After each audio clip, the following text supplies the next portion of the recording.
geralmente o nosso celular, ele chega um ponto que ele não aguenta mais, ele tem que ser restaurado, ele tem que ser limpo, né? Porque a memória fica tão cheia que a gente precisa, às vezes, formatar ele, precisa limpar ele, fazer uma limpeza profunda para poder colocar mais, agregar mais coisas. Fabiana, ela conseguiu encher esse celular dela, o antigo e esse aí de 128 GB, 2 vezes já, conseguiu encher a memória dela, eu não sei como que ela consegue fazer isso. Mas aí ela precisa ir lá, excluir algumas coisas, deletar e tudo mais. E nossa vida precisa fazer também, às vezes, esse upgrade, né? A gente precisa, às vezes, fazer essa limpeza na nossa vida. Porque enquanto o velho não sair, a gente não vai conseguir colocar um novo para dentro. Então, eu preciso me desfazer de algumas coisas para que o novo venha agregar na minha vida. Amém? Então, a palavra da fé, essa palavra que nós pregamos, é justamente isso. Ela está fazendo uma limpeza no nosso software, e fazendo a renovação da nossa mente, limpando. A palavra de Deus, ela nos limpa, ela modifica a nossa vida, ela transforma. Mas nós precisamos apertar o botão lá de delete no celular. Ele não vai fazer um upgrade, ele não vai fazer uma restauração sozinho, sem a nossa autorização. Nós precisamos ir lá, apertar, confirmar. É isso que ele pergunta novamente: é isso mesmo que você quer? Confirme novamente. E ele começa a trabalhar, limpar, não é mesmo? E a gente precisa dar liberdade para que Deus ele possa vir nos limpar, para que Deus possa vir nos preencher, nos encher. Amém? Aleluia! E nós já estamos encerrando praticamente o nosso tema da família, que é o mês de novembro.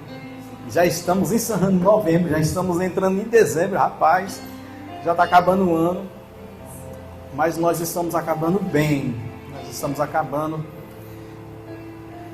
maiores, nós estamos acabando mais maduros. Eu não estou da mesma forma como eu comecei o ano, eu estou diferente, eu estou avançando, eu estou crescendo espiritualmente, porque meu tamanho já não vai mais, mas espiritualmente eu estou crescendo, estou avançando. Coisas foram agregadas na minha vida. Minha vida não é mais a mesma quando eu comecei esse ano. Já estamos encerrando e eu louvo a Deus porque minha vida ela está sendo transformada. Minha vida ela está sendo modificada. E o intuito de tudo isso que acontece, o intuito de você vir estar aqui e ser reabastecido é justamente isso, que sua vida seja transformada. Amém? E ao longo desse mês aí a gente falando sobre família, né? Você viu o modelo de família, você viu várias coisas aí, vários aspectos da nossa família. E deixa eu falar uma coisa para você, não fique desanimado. Falar, é impossível alcançar uma família perfeita, porque nem todos os nossos antepassados não foi uma família perfeita. Não teve um que escapou, eu creio. Então, desde Adão e Eva, que foram os primeiros, a primeira família, né? Nem eles escaparam. Moisés, Noé também não escapou, Abraão não escapou, todos os heróis da fé, ninguém escapou de ter uma família totalmente perfeita. Mas o que nos anima é que nós podemos nos aperfeiçoar a cada dia. Se depender de nós, nós temos que ter paz em todos os aspectos, amém? Então, não fique desmotivado, rapaz, como é que eu vou fazer? Tudo isso que eu escutei, eu estou longe de ter uma família perfeita, longe de alcançar uma perfeição. Não fique desanimado, porque nem os nossos antepassados conseguiram ter uma família perfeita. Amém? Basta o nosso coração estar ajustado para a gente poder correr com a palavra de Deus. Amém? Lá em Romanos 12:16 está escrito assim: não sejam sábios aos seus próprios olhos. Ou seja, não fique tão cheio de si mesmo, com seu ego, com seus conhecimentos, ao ponto de você não conseguir absorver mais nada. A gente chega numa maturidade, né, natural, eu digo, e a gente pensa que a gente já sabe de muitas coisas, viveu muitas coisas. E aqui em Romanos 12:16 está falando assim: não sejam sábios a seus próprios olhos. Ou seja, nós podemos crescer, desenvolver, nós podemos avançar cada vez mais. Paulo fala que ele não conseguiu alcançar a plenitude da perfeição, mas a cada dia que passa ele estava melhorando, ele estava avançando. E a nossa vida funciona da mesma forma. Nós podemos agregar cada dia mais, avançar cada vez mais. Nós podemos e temos que desejar esse crescimento da nossa vida. Amém? Quando você pega essa palavra e deixa ela ser depositada no seu coração e coloca ela em ação, com certeza a sua vida não vai ser a mesma. Com certeza a sua vida vai ser transformada. Não seja, né, sábios aos seus próprios entendimentos, ou aos seus próprios olhos. Em Eclesiastes 1:9 também fala assim, não há nada novo debaixo do sol. Tudo já foi revelado, tudo já foi nos ensinado. O que cabe a gente a fazer, a gente conhecer as verdades da palavra de Deus. Jesus falou, não sei se era Jesus ou alguma outra pessoa que falou, o meu povo tem sido destruído por falta de conhecimento da palavra. Por falta de conhecimento da minha palavra, o meu povo ele tem sido destruído. Ou seja, a revelação já foi tudo mostrado, já tem tudo revelado. Muitas vezes a gente fica querendo buscar revelações, conhecimentos e tudo mais, aonde que ninguém entrou, eu quero entrar, onde que ninguém teve uma revelação, eu quero aderir àquela revelação para poder apresentar. Não, gente, já tudo foi revelado. Tudo já foi revelado.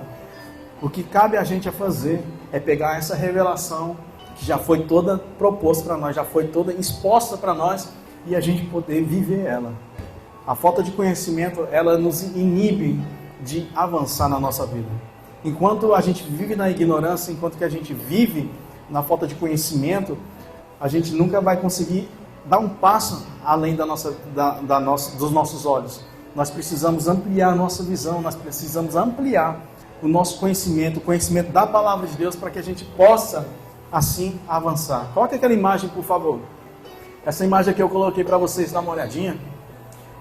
O conhecimento é poder. Fala comigo. O conhecimento é poder.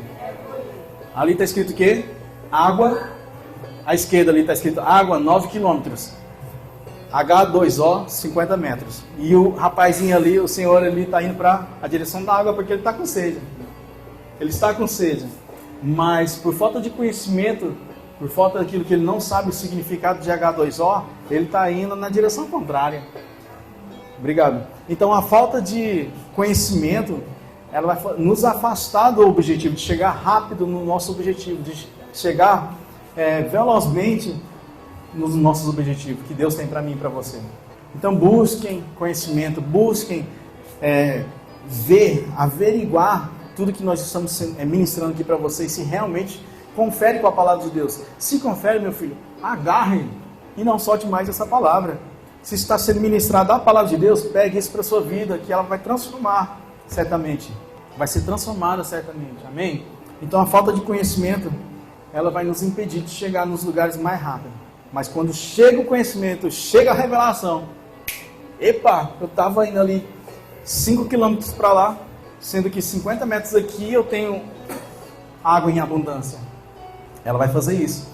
Quando chega a revelação, ela vai te pegar de um lugar e colocar para um outro. Por isso que quando chega a revelação, parece que a gente consegue alcançar as coisas rapidamente. Porque a falta de entendimento impede que a gente avance. Amém? Então, por mais que você não entenda algumas coisas, fique com a palavra de Deus. Fique com aquilo que Deus está falando através da palavra dele. Aleluia! Eu quero que você abra sua Bíblia aí em Gênesis. É um livro mais difícil de ser achado, em Gênesis 1:26. NVI. Eu leio na NVI. Então disse Deus: façamos o homem à nossa imagem, conforme a nossa semelhança. Domine ele sobre os peixes do mar, sobre as aves do céu, sobre os grandes animais de toda a terra, e sobre todos os pequenos animais que se movem rente ao chão. Criou Deus o homem à sua imagem, a imagem de Deus o criou, homem e mulher os criou. Vamos ali para o Gênesis 2:19. Gênesis 2:19. Depois que formou da terra todos os animais do campo e todas as aves do céu, o Senhor Deus os trouxe ao homem para ver como esses lhe chamaria. E o nome que o homem desse a cada ser vivo, este seria o seu nome. Assim o homem deu nome a todos os rebanhos domésticos, as aves do céu e todos os animais selvagens. Todavia não se encontrou para o homem alguém que os auxiliasse e lhe correspondesse. Então o Senhor Deus fez o homem cair em um profundo sono, e enquanto este dormia, tirou-lhe uma das costelas, fechando o lugar com carne. Com uma costela que havia tirado do homem, o Senhor Deus fez uma mulher e a levou até ele. Disse então o homem: esta sim é ossos dos meus ossos e carne da minha carne. Ela será chamada mulher, porque do homem foi tirada. Por essa razão o homem deixará pai e mãe e se unirá à sua mulher, e eles se tornarão uma só carne. Agora quero que você pule aí para Gênesis 3:1. Ora, a serpente era o mais astuto de todos os animais selvagens que o Senhor Deus tinha feito. E ela perguntou à mulher: foi isso mesmo que Deus disse? Não comam de nenhum fruto das árvores do jardim? Respondeu a mulher à serpente: podemos comer dos frutos das árvores do jardim. Mas Deus disse, não comam do fruto da árvore que está no meio do jardim, nem toquem nele, do contrário vocês morrerão. Disse a serpente à mulher: certamente não morrerão. Deus sabe que no dia em que dele comerem, seus olhos se abrirão, e vocês, como Deus, serão conhecedores do bem e do mal. Quando a mulher viu que a árvore parecia agradável, diga comigo, agradável ao paladar, era atraente aos olhos, e além disso, desejável para dela se obter discernimento, tomou do seu fruto, comeu e deu ao seu marido, que comeu também. Os olhos dos dois se abriram e perceberam que estavam nus, então juntaram folhas de figueira para cobrir-se. Ouviu o homem e a sua mulher os passos do Senhor Deus, que andava pelo jardim quando soprava a brisa do dia. Esconderam-se da presença do Senhor Deus entre as árvores do jardim. Mas o Senhor Deus o chamou o homem perguntando: onde estão vocês? Vamos parar por aqui rapidinho. Nesse ponto aqui, todos conhecem a história, né, de tudo quando começou. E sabemos, né, a criação das coisas. Deus foi criando todas as coisas. Haja, e as coisas foram acontecendo. Chegou lá em Gênesis 1:26 e Deus disse: vamos fazer o homem a nossa imagem conforme a nossa semelhança. E domine sobre todas as coisas. Domine sobre todas as coisas. E assim a gente foi feito. Mas havia uma coisa aí nesse meio aí que foi acontecendo, né? A mulher surgiu e de repente a serpente estava ali no meio deles. A serpente nós sabemos que é Satanás, estava ali no meio deles sendo usado por Satanás. A serpente estava sendo usada por Satanás e começou a induzir, colocando questionamentos no coração de Eva. Porque se você for reparar bem, Satanás ele não vai chegar com algo gritante apresentando para você, porque ele pode te assustar, mas ele pode chegar sutilmente para você, colocando algumas coisinhas, algumas dúvidas para cair no seu coração, porque a partir daquele momento que cai dúvidas no seu coração, aí ele consegue te fisgar. E Satanás ele vem dessa forma, sutilmente, para poder te arrebanhar, te pegar. E ele falou assim: Deus não falou para vocês não comerem de nenhuma fruta das árvores? E ela falou: não, nós podemos comer, mas não podemos nem comer, nem tocar. Ela acrescentou ainda: nem tocar a árvore do conhecimento do bem e do mal. E Deus não tinha falado isso. Ou seja, ele já conseguiu uma brecha aí. E quando eles caíram, né, comeram o fruto do conhecimento do bem e do mal, os olhos dele foram abertos. E começou o pecado de entrar nesse momento. Vocês podem ver que Adão e Eva não morreram, né, como Deus tinha falado: no dia que vocês comerem a árvore do conhecimento do bem e do mal, vocês vão morrer, mas essa morte seria espiritual, não seria uma morte física. É tanto que Adão, ele viveu mais 900 e tantos anos aí para frente. É uma das pessoas que mais viveu nessa terra. Então essa morte é espiritual, foi espiritual. Mas o que eu quero frisar é nesse meio tudo que estava acontecendo aí, essa bagaceira toda aí, aonde que começou a família, onde que o início de todas as coisas, o início da família começou aí. Porque no meio daquele jardim todo, no meio da criação de tudo ali, a serpente estava ali, Satanás estava ali. Já parou para pensar? No meio de tudo isso, Satanás estava ali no meio também. Ou seja, ele já estava nesse lugar. Nós podemos ver que ele já estava morando aqui. Isaías 14:13. Você que dizia no seu coração: subirei ao céu, erguerei o meu trono acima das estrelas de Deus. Eu me assentarei no monte da Assembleia no ponto mais elevado do Monte Santo. Subirei acima das mais altas nuvens, serei como o Altíssimo. Ou seja, Satanás já estava aqui, já estava morando aqui, e por uma sugestão que caiu, que ele começou a agregar na sua vida, uma sugestão que começou a entrar no coração dele, ele começou a minar aquilo ali, começou a se encher de quê? Orgulho. Porque ele queria elevar o trono dele acima do trono de Deus. Ou seja, o orgulho não é de agora, o orgulho não é da época de Jesus para cá, o orgulho já faz tempo que está no nosso meio.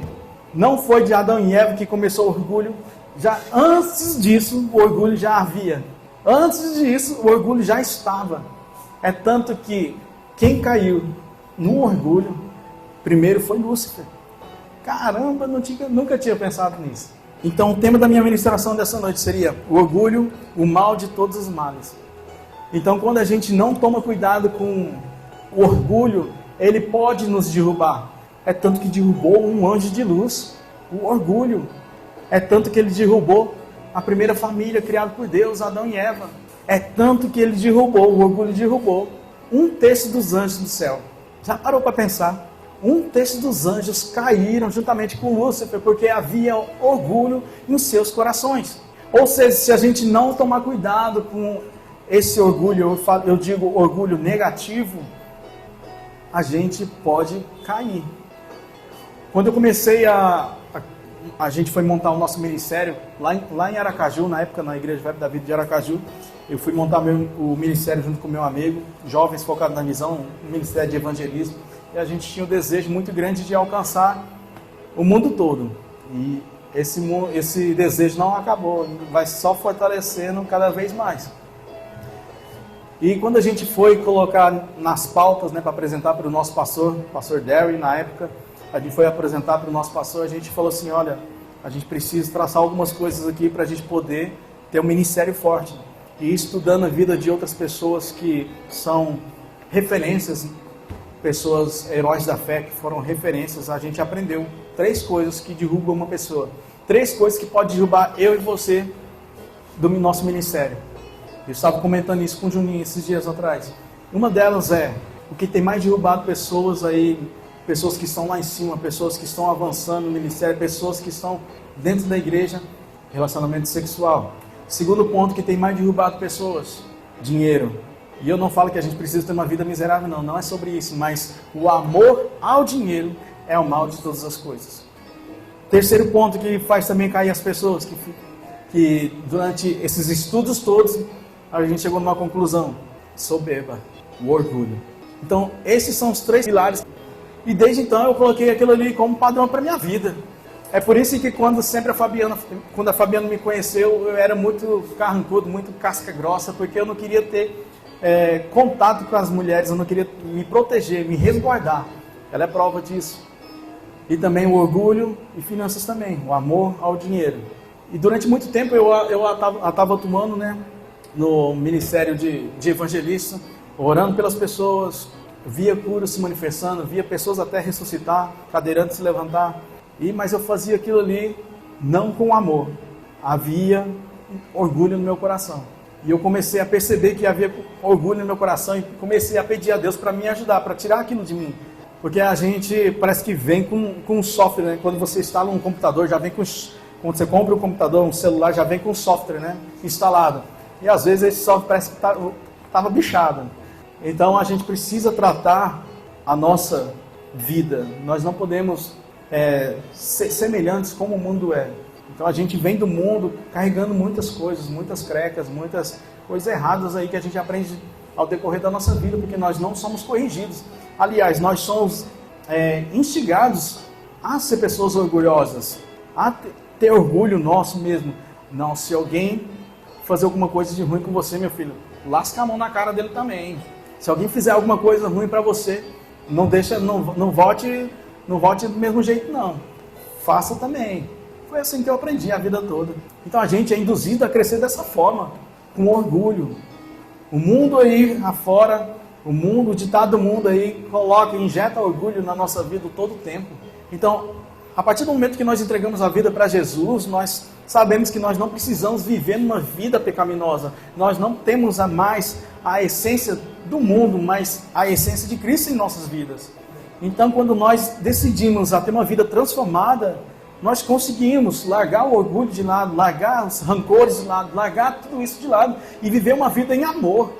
Eu costumava falar, sabe o que? Vendo tudo isso acontecer, pessoas ressuscitaram, pessoas andar paralíticos, cadeirantes, tudo mais, caroço sumir e tudo mais. O Fabiano me conheceu nessa época. Mas eu estendi a mão para uma pessoa que estava caída, se ela fazer esse corpo mole, eu falava assim, eu faço questão de chutar, não quero saber não. Você não quer vir comigo, não quer ser intenso em Deus, não quero saber de você. E Deus me corrigiu nisso, porque eu estava errado. Ele me mostrou que isso era orgulho. E orgulho é o mal de todas as coisas. É o mal de todos os males. Foi aonde que tudo aconteceu.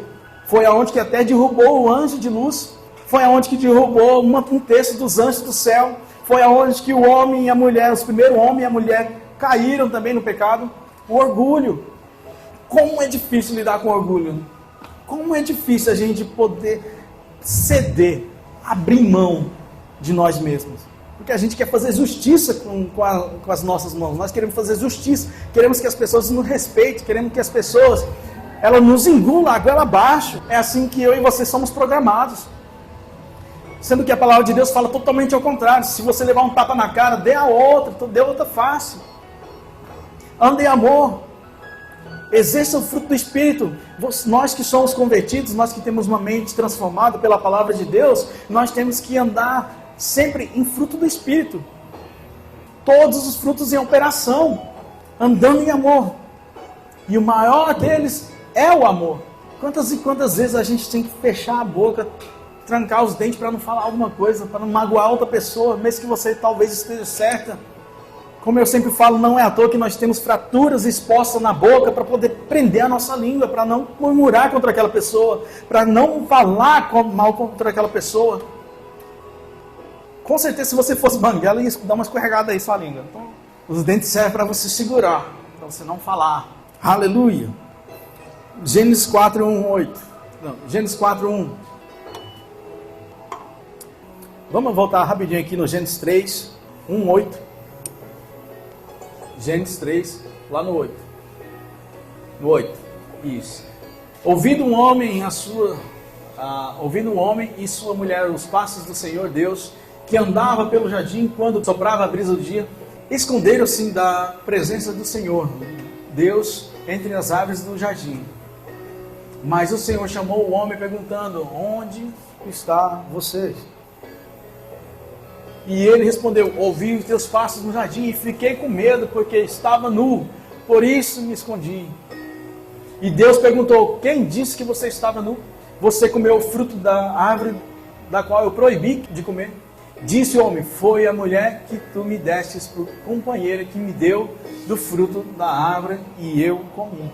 Já começou errado aí a autorresponsabilidade. Ao invés dele assumir as responsabilidades, de assumir o erro para ele, rapidamente ele já lançou a responsabilidade para outra pessoa, porque ele não queria assumir a culpa, sendo que a culpa era totalmente dele, do homem.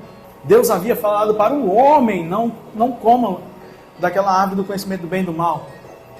Deus falou para o homem. Ou ao invés de a gente assumir as nossas responsabilidades, ser homem o suficiente, ser mulher o suficiente para falar: não, eu posso ser danificado, eu posso sofrer as consequências, mas eu assumo a responsabilidade desse erro aqui. A gente, quando tem orgulho no nosso coração, a gente não consegue nem fazer isso. Aí a gente pode pensar: não, ele cometeu esse erro aí, esse orgulho aí de jogar contra a mulher dele, jogou a culpa na mulher dele, porque nesse momento que ele comeu, entrou o pecado. Não, já estava, o orgulho já rondava, o orgulho já tinha derrubado um terço dos anjos. Ou seja, não brinque com orgulho, não brinque com orgulho. Gênesis 4, 1. Adão teve relações com Eva, sua mulher, e ela engravidou e deu à luz a Caim. Disse ela: com o auxílio do Senhor tive um filho homem. Voltou a dar à luz dessa vez a Abel, irmão dele. Abel tornou-se pastor de ovelhas e Caim agricultor. Passando algum tempo, Caim trouxe do fruto da terra uma oferta ao Senhor. Abel, por sua vez, trouxe as partes gordas das primeiras crias do seu rebanho. O Senhor aceitou com agrado Abel e sua oferta, mas não aceitou Caim e sua oferta. Por isso Caim se enfureceu e o seu rosto se transtornou. O Senhor disse a Caim: por que você está furioso? Quem disse? O Senhor, Deus. Por que se transtornou o seu rosto? Se você fizer o bem, não será aceito. Se você fizer o bem, não será aceito. Mas se não o fizer, saiba que o pecado o ameaça à porta. Ele deseja conquistá-lo, mas você deve dominá-lo. Em outras versões está falando: disse porém Caim ao seu irmão Abel: vamos para o campo. Quando estava lá, Caim atacou seu irmão Abel e o quê? E o matou. Ou seja, novamente o orgulho atuando na vida das pessoas, desde os primórdios. Ou seja, se procederes bem, não é certo que serás aceito. Ou seja, Deus já estava falando ali: Caim, toma cuidado com aquilo que está querendo penetrar no seu coração, porque isso aí é orgulho. E se você proceder bem, eu vou te aceitar, mas tome cuidado, porque aquilo que está por vir vai te dominar. E acabou que dominou ele todo, foi transformado ali e acabou matando o próprio irmão dele. O que é isso? Orgulho. O orgulho é tão ruim, o orgulho, que é ao ponto dele poder matar uma pessoa próxima. Então eu e você a gente precisa tomar cuidado com o orgulho. Muitas das vezes a gente escuta pessoas falando coisas a respeito da nossa vida e a gente não quer acatar aquilo porque a gente tem orgulho no nosso coração. A gente tem orgulho. Então isso impede o crescimento da pessoa, isso impede o crescimento, o avanço da pessoa, porque a pessoa está tão cheia de si mesma, cheia de si própria, que não consegue acatar aquilo que as pessoas estão dizendo. Fabiana falou no stories esses dias aí, que ela estava no salão e tudo mais, e a filha da mulher começou a falar um monte de mal da família todinha e tudo mais, e são várias pessoas, ela estava falando mal, mas ela não via que ela própria estava cheia de orgulho. Às vezes a gente fica tão cego de nosso ego, cego das nossas próprias crenças, cego de si mesmo, achando que a gente sabe que nós somos o bambambam, que nós somos conhecedores da verdade. Nós crescemos, nós fomos programados para isso e a gente acha que nós sabemos de muita coisa. E isso só nos leva à decadência, a cair. Quantas e quantas pessoas você vê aí que você fala e fala várias vezes a mesma coisa, a pessoa não consegue ter uma vida transformada, a pessoa fica rodando aquele loop de vida ali e nunca tem uma vida transformada, porque está tão cheia de ego, de si própria, cheia de orgulho, que não consegue ver o que a pessoa está querendo ajudar. Acontece na nossa vida, muitas das vezes, acontece na nossa vizinhança, acontece na nossa família. O orgulho, ele cria uma barreira em volta da gente, que a gente não consegue escutar as pessoas, os conselhos das pessoas. Então o que é o contrário de orgulho? Humildade. Ser humilde ao ponto de você parar, mesmo que você venha aquele arranhão assim, poxa, que ódio, mas eu vou parar. O que ela está me falando? Rapaz, faz sentido o que ela está me falando. Essa pessoa que está me falando isso aqui faz sentido. Eu posso pegar isso aqui e colocar em prática na minha vida. Isso é crescimento, isso é avanço. Quando a gente consegue sentar e escutar outra pessoa falar que você precisa mudar algumas coisas e você pegar aquilo ali e aplicar na sua vida. Isso é humildade. Não é como a humildade que a gente pensa aí, do mundo aí, que o mundo prega para nós, não. Que é andar de todo jeito, de qualquer jeito. Não é sobre isso, mas ter um coração humilde. Com certeza, se Adão ele tivesse aqui nesse momento aqui pedido perdão para Deus, Pai, me perdoe. Eu acabei comendo o fruto do conhecimento do bem e do mal. Eu cedi. Eu sei que o Senhor falou para mim não comer, mas me perdoe de coração.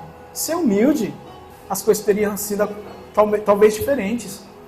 Já parou para pensar? Que em nenhum momento ele pede perdão? Em nenhum momento ele demonstra humildade, que ele errou? A primeira oportunidade que ele teve é colocar a culpa na Eva, culpa na serpente. A primeira oportunidade que nós queremos é colocar culpa nas pessoas. tirar a carga de nós, a responsabilidade de nós e colocar sobre as pessoas para poder eu ficar bem. Porque se eu estou bem, o meu ego está bem, tudo está bem. Não é assim. Pelo menos a palavra de Deus não nos ensina dessa forma. Fala quando alguém te dá um tapa na cara, vire e dê a outra face também. O que é isso? Abrir mão de si mesmo, abrir mão dos seus conceitos, abrir mão do que você acha que é certo. Pode estar até certo, mas abra a mão. Abra a mão. Abra a mão.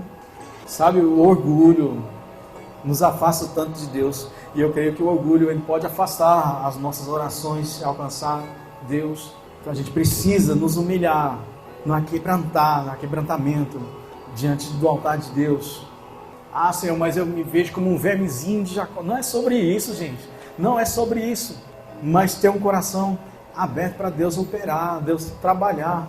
Nós sabemos que nós somos filhos do Rei, do Deus Altíssimo. Nós somos justiça de Deus, estamos sentados à destra do Pai juntamente com Jesus. Não é sobre essa humilhação, você se humilhar. Não é sobre isso. Mas você tem um coração assertivo, um coração que está ali querendo acertar as coisas, um coração humilde para aprender, um coração ali para se aquebrantar diante da presença de Deus, um coração que está aberto para poder ter sua vida transformada. Isso é a verdadeira humilhar diante de Deus, sabendo que na nossa capacidade nós não conseguimos, mas com o Espírito Santo, com Deus, nós podemos todas as coisas. Nós podemos, porque agora não sou mais escravo do pecado, nem da vida pecaminosa, nem desse mundo aí que já os malignos, mas agora eu posso revidar, eu posso impedir com que essas informações cheguem no meu coração. Nós não temos domínio sobre o comportamento das outras pessoas, mas sobre o nosso comportamento, eu e você temos domínio. Ou seja, se uma pessoa está alterada com você, você fala alguma coisa, você não tem como dominar o pensamento daquela pessoa, ou como ela vai agir a certa coisa, mas você tem o domínio de se controlar, e isso é maturidade, e isso é o que? Inteligência, isso que é humildade. Então na primeira oportunidade que você é corrigido, aqui na igreja ou em qualquer lugar, não vira as costas, pega aquela palavra, verifique, se está condizendo com alguma coisa, já falaram mais de uma vez a mesma coisa para você, não é possível que só as pessoas estão vendo que você não está vendo. Então pega e coloca lá, comece a pedir a Deus para mostrar para você se realmente é aquilo. Se não faz sentido para você, pega e coloca na prateleira, não precisa ficar batendo boca, não precisa ficar magoado, não precisa virar a cara assim, não vou mais para a igreja, não é sobre isso, gente.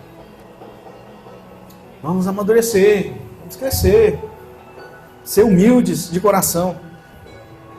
Provérbios 4:23 está escrito assim: acima de tudo, guarde o seu coração, pois dele depende toda a sua vida. Jesus veio desfazer essa maldição hereditária adâmica. Em Salmo 51:17 está falando assim: Deus não despreza um coração quebrantado e contrito. Queria chamar o grupo de louvor. Salmo 51:17, Deus não despreza um coração quebrantado e contrito.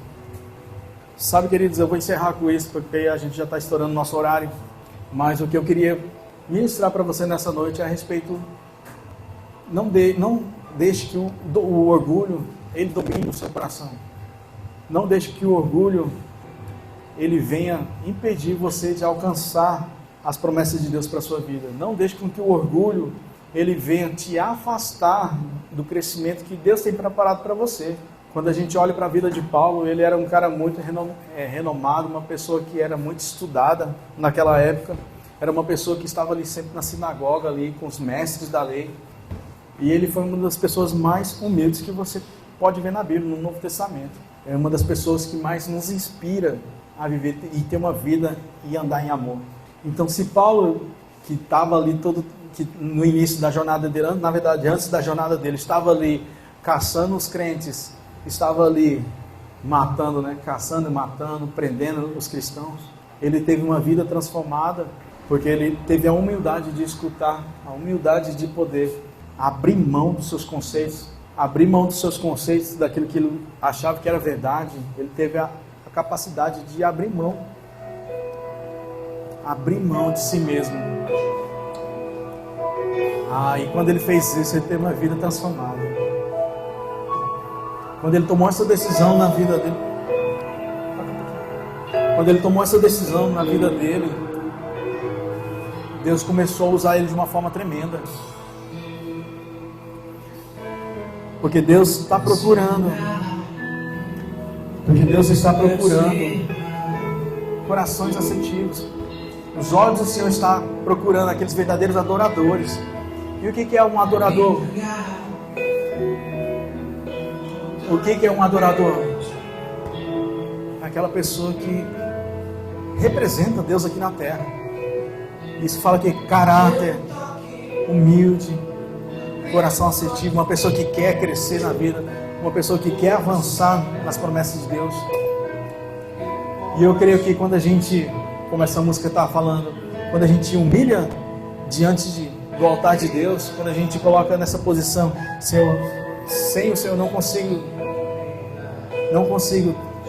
eu preciso da sua mão para que eu possa minha vida ser transformada e assim eu poder avançar mais e mais. Eu sou dependente do Senhor. Antes da minha conversão, eu morava sozinho no Japão. Meus filhos moravam em São Paulo. E meus pais moravam em Aracaju.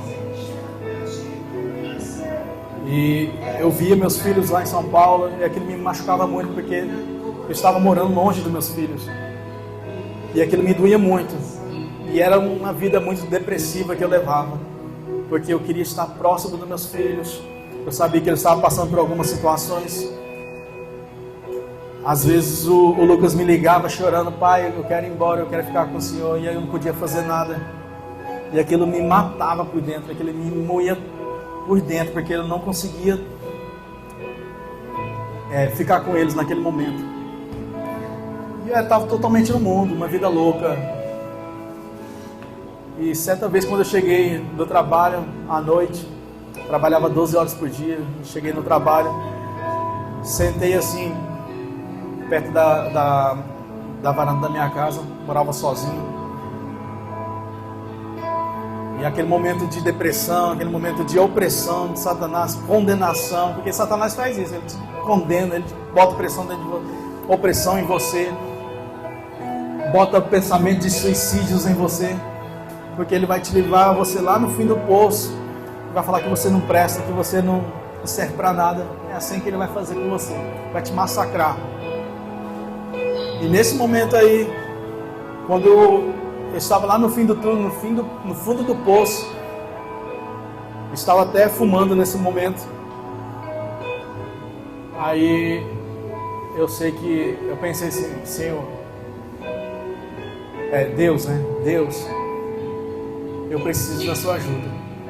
Sem o Senhor, eu não sei o que vai ser da minha vida. Eu só falei isso. Durante muitos anos eu não lembrava que eu tinha feito essa oração, né? Esse clamor a Deus sem conhecimento. Eu não sabia que eu tinha feito, eu não lembrava que eu tinha feito essa oração, né? Esse clamor a Deus. Eu preciso do Senhor para me ajudar com meus filhos. Depois de um tempão,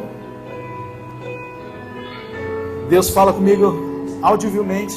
Eu estava trabalhando na firma. Deus fala: pegue seus filhos em São Paulo e leva para Aracaju. E eu levei um susto no momento.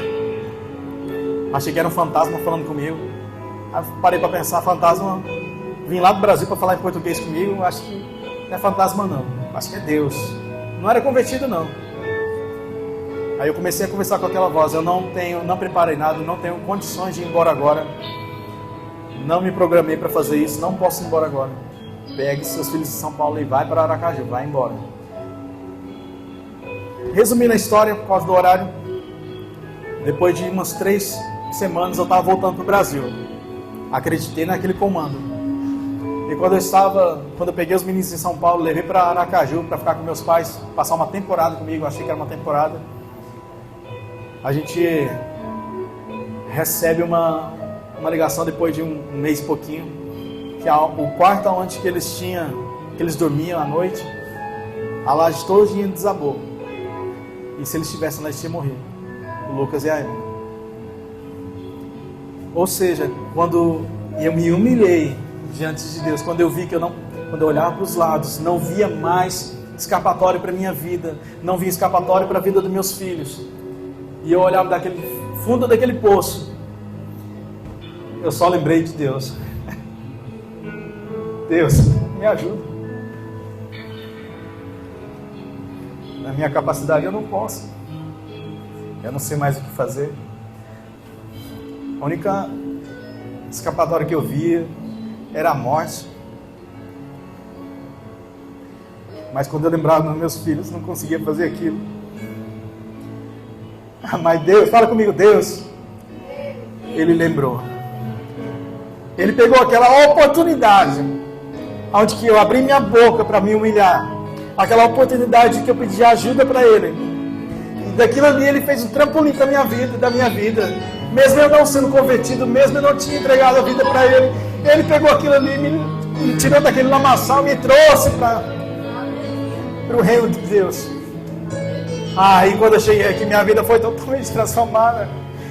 E como eu não posso ser grato, como não ser grato por tudo isso que Deus fez na minha vida? A partir do momento que eu disse um sim para Ele. Como não ser grato? Como não entregar minha vida totalmente na mão dEle? Como eu posso me dar o luxo de errar? Não posso. Não tenho mais esse espaço para me dar o luxo de errar, de entrar em pecado, brincar com o pecado. Não tenho mais esse. Não posso me dar mais esse luxo. Então por isso que eu fui intenso desde a minha conversão. Por isso que eu sempre fui intenso. Por isso que eu nunca brinquei de ser crente. Porque eu sou grato. Sou grato por tudo aquilo que Ele fez. Sou grato porque Ele me tirou daquele buraco. Sou grato porque Ele resgatou a vida dos meus filhos. Protegeu eles. Mesmo quando eu não era filho dele.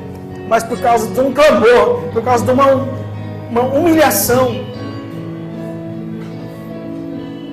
Que eu não via mais na minha capacidade. Não poderia fazer nada. Ele pode fazer. Ele fez. Então toda a honra, toda a glória é dele. É a melhor decisão que eu fiz na minha vida. É a melhor decisão que eu tomei na minha vida. E de lá, da onde que eu saí, eu nunca mais vou voltar.